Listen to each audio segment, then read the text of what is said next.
Hello YouTube and welcome to another episode of Let's Learn the Mods. Today we're going to be covering some basic machines from Gregtech.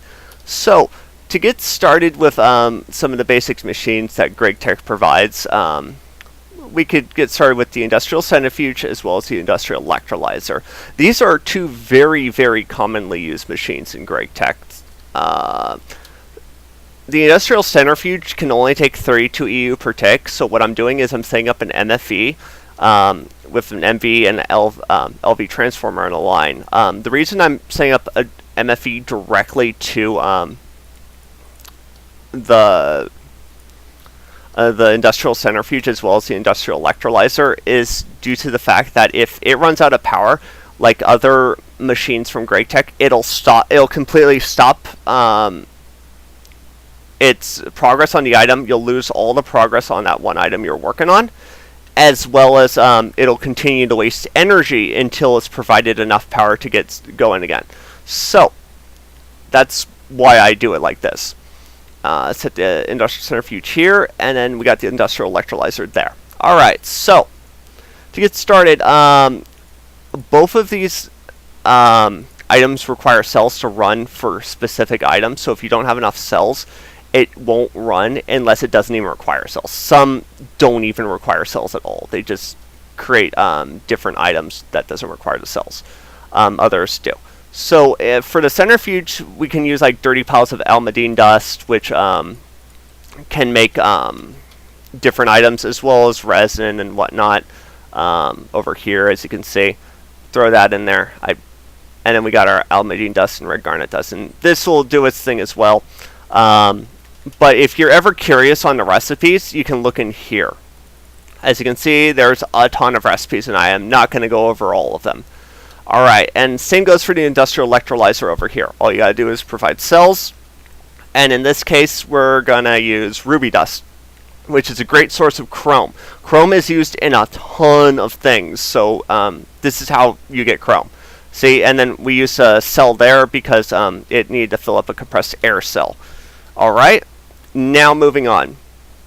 We have some other interesting machines from Gregtech that we can use. So, toss that down there, and let's see. So most of these only take 32 EU per tick, so we're going to be doing an MV and LV transformer in a line. And these items don't require a constant source of energy to run, but obviously providing a constant source of energy is ideal because it'll continue to produce items and won't slow down. But they don't require it. Okay, so, whoops, not that. Alright, so here we have an alloy smelter as well as automatic wire mill. These are extremely useful. For example, with the alloy smelter, we could throw in copper and tin, and this will actually start producing bronze for us. And for our automatic wire mill, if we throw in, say, I don't know, copper ingots and maybe some, I don't know, gold ingots. There we go. Oh, sorry, that's Tinker's Construct copper. That won't work. Copper ingot. Forestry should work. There we go. So, and now it's starting to produce wires for us. As you can see, done. We got 3 insulated wire from 1 copper ingot. That way you don't have to turn everything into plates as well as then clip it with clippers. We also have a plate bending machine here, which is used to which is extremely useful with Gregtech. As you know, with the regular hammer, and as well as like the steam forged hammer over here, it takes 2 ingots just to make 1 plate. Well, plate bending machines only take 1 ingot and they give you 1 plate. It can also do steel and whatnot, all the higher up items. There's also a few more items from Gregtech that that are extremely useful. One is the plate cutting machine, which is right here. This is used to create plates from blocks. So let's say we have a block of ruby. We could toss that in there, and it'll begin making plates for us. Also, the same goes for like steel and whatnot. So if we took a steel block here, I'm sorry, that's not a steel block. That's a steel block. We could toss that in, and it'll begin to make steel blocks for us. So that's a pretty convenient block to have. And ruby plates are actually used to make lenses, which are required for the lasers in Gregtech.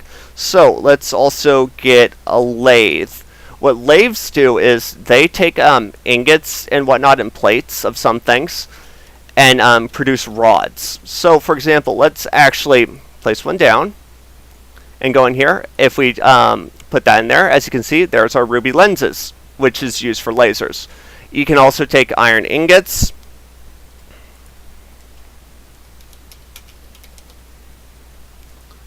toss that in here, and it'll start to make steel rods. And it'll also give you some leftover like steel dust and whatnot, because it's less waste in this case.